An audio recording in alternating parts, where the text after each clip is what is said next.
Habari za muda huu ndugu mpenzi mtazamaji.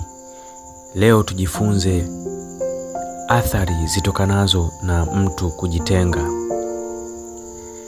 Takwimu inaonyesha kuwa mtu kwa lisali moja anajiambia maneno yasiyopungua 100.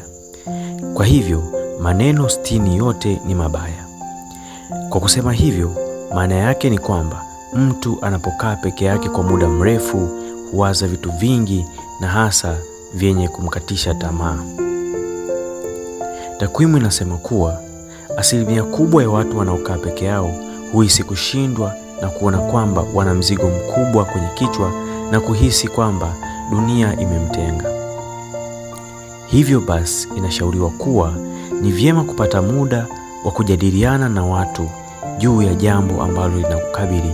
Lengo ni kuhakikisha kwamba unaifanya afya ya akili kuweza kuwa sawa na kuimarika vizuri ili uweze kupata utatuzi wa jambo katika njia iliyo sahihi.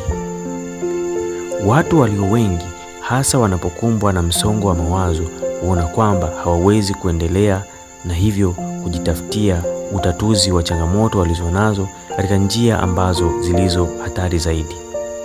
Kwa kusema hayo, hakikisha kuwa unatafuta utatuzi katika njia iliyo sahihi, lakini pia na kumpata mtu wa saikolojia. Asante.